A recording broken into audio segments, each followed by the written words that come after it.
আপনি মানুষ, সাধারণ মানুষের যে ফিলিংসগুলি আছে, যে অধিকারগুলি আছে, সেটাও যেমন আছে, একজন রাজনীতিবিদের আরো বেশি দায়িত্ব রয়েছে। যেভাবে বলছে একজন মানুষের মা অসুস্থ হলে ছুটে আসতে হবে, সেটা আবেগ, সেটা আমাদের সমাজে আছে। নীতি হিসাবে যে প্রক্রিয়াগুলি অব্যাহত আছে, সেই প্রক্রিয়াগুলি সম্পন্নর পথে, কিন্তু এটা কালকে সম্পন্ন হচ্ছে এটা বলা যাচ্ছে না।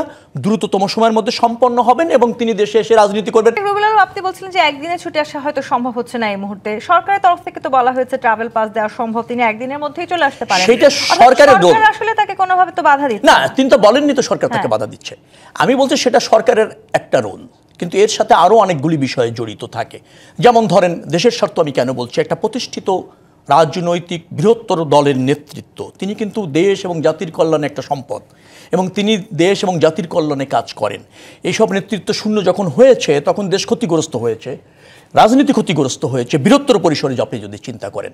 তো সেই জায়গায় তিনি যেহেতু একটা প্রতিষ্ঠিত, জনপ্রিয় এবং আগামী দিনে নির্বাচিত হওয়ার সম্ভাবনার কথা বলছি রয়েছে, 17 বছর ফ্যাসিবাদের বিরুদ্ধে সংগ্রাম করেছে, এবং ধরেন এখন আন্তর্জাতিক পর্যায়ে একটা বাংলাদেশের সম্ভাবনাময় নেতৃত্ব অথবা নিকটবর্তী যে প্রতিষ্ঠিত নেতৃত্ব বাংলাদেশে দরকার গণতন্ত্রের জন্য, গণতন্ত্রের উত্তরণ এবং গণতান্ত্রিক বাংলাদেশ প্রতিষ্ঠার জন্য, সেখানে তারেক রহমান একটা প্রতিষ্ঠিত নেতৃত্ব। তো সেইগুলি বিবেচনা করতে হচ্ছে অনেকভাবে।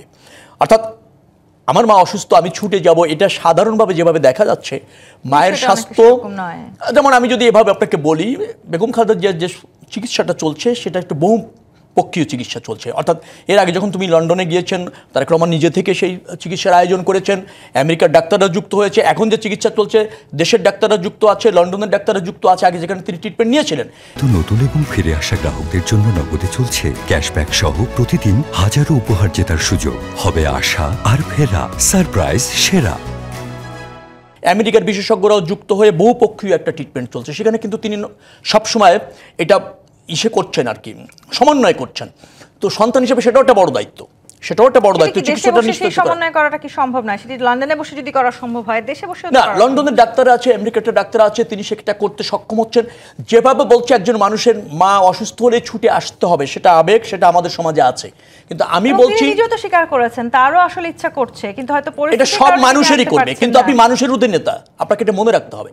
আপনি মানুষ, সাধারণ মানুষের যে ফিলিংসগুলি আছে, যে অধিকারগুলি আছে, সেটাও যেমন আছে, একজন রাজনীতিবিদের আরো বেশি দায়িত্ব রয়েছে। তিনি সর্বাত্মক স্বার্থ, অর্থ ধরেন দল, দেশের, আবার ধরেন তাকে এই দেশে আসতে হলে কিছু প্রতিবন্ধকতা, অথবা ধরেন কিছু সমন্বয়, অথবা ধরেন কিছু প্রক্রিয়া অনুসরণ করতে হচ্ছে, সেটা তো অবাধভাবে আছে। এর আগে বলা হয়েছে, আমি শেষ করে দেবো, এর আগে বলা হয়েছিল নভেম্বরের দিকে তিনি আসবেন, এখন বলা হচ্ছে যে নভেম্বরের মধ্যে সম্ভব না হলে ডিসেম্বরের মাঝামাঝি মধ্যে অবশ্যই তিনি বাংলাদেশে আসবেন।